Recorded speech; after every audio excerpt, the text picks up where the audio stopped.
Hello everyone, जय सिया राम, हर हर Mahadev. Astro Rita channel में आप सभी का स्वागत है। आज हम बात करने वाले हैं हमारा जो साल का बहुत ही विशेष पर्व है दीपावली के बारे में बात करेंगे। इस साल काफी कंफ्यूजन है कि दीपावली किस दिन मनानी चाहिए, 31 अक्टूबर को मनाएं या 1 नवंबर को मनाएं। इस पर हम थोड़ा सा चर्चा करेंगे। वैसे ये त्योहार के सब लोग साल भर इंतजार करते हैं, बहुत तैयारियां करते हैं और इसके बाद ये जो कंफ्यूजन हो रहा है इससे काफी लोग परेशान हैं। तो अब हम इसमें थोड़ा डिटेल में चर्चा करें उससे पहले आप हमारे चैनल को सब्सक्राइब कर दीजिएगा और बेल आइकन को दबा दीजिएगा। और यदि आप हमसे कंसल्टेंसी लेना चाहते हैं तो डिस्क्रिप्शन में दिए गए लिंक पर जाकर के आप रजिस्टर कर सकते हैं। तो ये त्योहार जो है हमेशा से अमावस्या की रात्रि को ही मनाया जाता है। अमावस्या तिथि जिस दिन सूर्य और चंद्रमा दोनों एक साथ होते हैं, अमावस्या की रात्रि होती है, इसी दिन दीपावली का पर्व मनाया जाता है। हालांकि बोला जाता है कि तिथि को मान्यता मिलती है उदया तिथि से।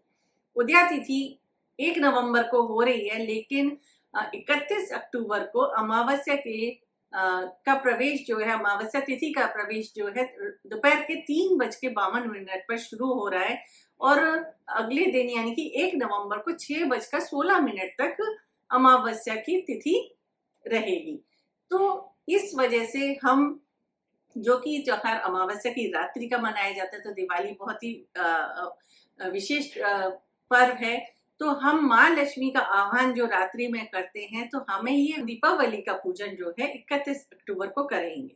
अब इसका शुभ मुहूर्त क्या है? शुभ मुहूर्त है जो कि प्रदोष काल माना जाता है, वह 31 अक्टूबर को 5:18 से शुरू होकर के 7:52 तक रहेगा।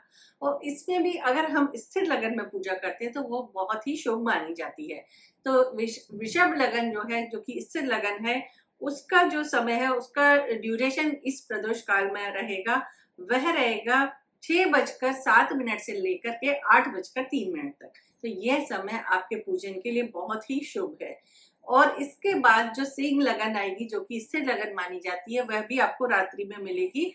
उस समय भी आप पूजन कर सकते हैं। वैसे बहुत ही शुभ दिन माना जाता है। इस दिन आप शाम को, रात को किसी भी समय पूजन करेंगे तो भी उसमें कोई बुराई नहीं है।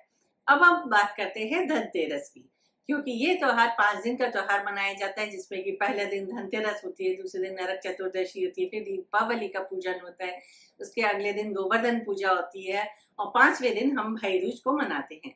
तो धनतेरस का दिन यानी कि 29 अक्टूबर को धनतेरस मनाई जाएगी, जिसका पूजन का जो शुभ समय होगा वह होगा 6:57 से 8:21 तक का। और वृषभ काल जो है वह स्थिर लगन जो होती है उसका समय है 6:57 से 9 रात्रि के 9 बजे तक। तो इस समय में आप माँ लक्ष्मी की, कुबेर जी की, जो कि धन, लक्ष्मी और वैभव के प्रतीक है, कुबेर धन के खजाने के प्रतीक हैं, उनका पूजन करें।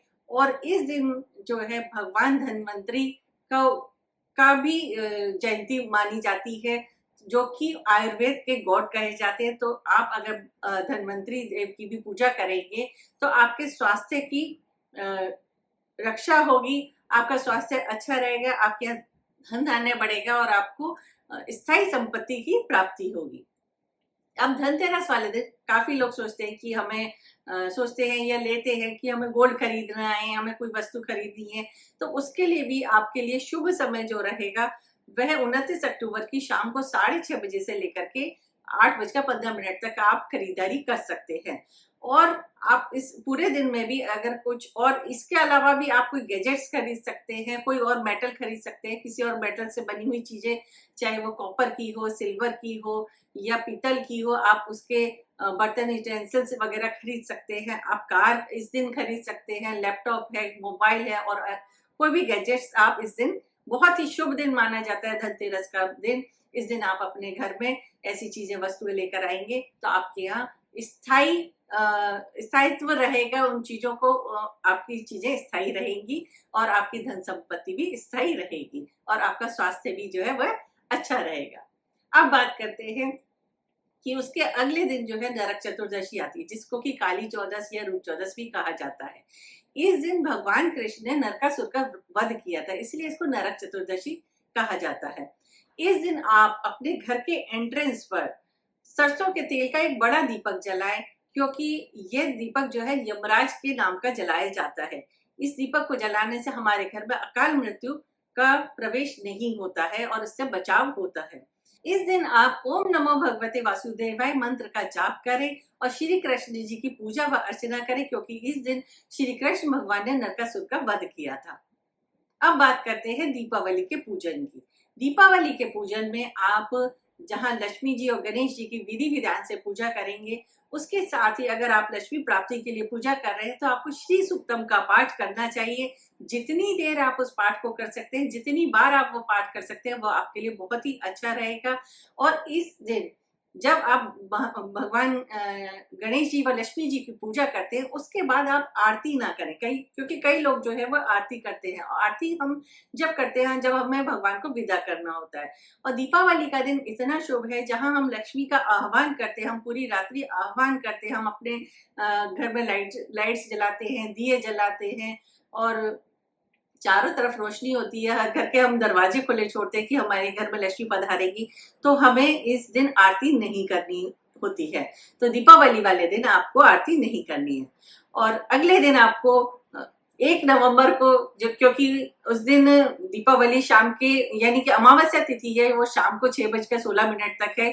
तो गोवर्धन पूजा जो है, अन्नकूट पूजा जो है, वह 2 नवंबर को मनाई जाएगी और उस दिन हमें गोवर्धन जी की पूजा करनी है। और भाई दूज का पर्व जो है इस साल जो है 3 नवंबर को मनाया जाएगा। तो फ्रेंड्स, आप सभी को हमारी तरफ से दिवाली की बहुत सारी शुभकामनाएं, ढेरों शुभकामनाएं। आप सभी को हैप्पी दिवाली। आपका ये त्योहार मंगल लेकर आए, आपके जीवन में प्रकाश लेकर के आए, यही हमारी कामना है। और अब चलते चलते आप हमारे चैनल को सब्सक्राइब करना मत भूलिएगा। और यदि आप हमसे कंसल्टेंसी लेना चाहते हैं तो डिस्क्रिप्शन में दिए गए लिंक पर जाकर के आप रजिस्टर कर सकते हैं। तो जय सिया राम, हर हर महादेव।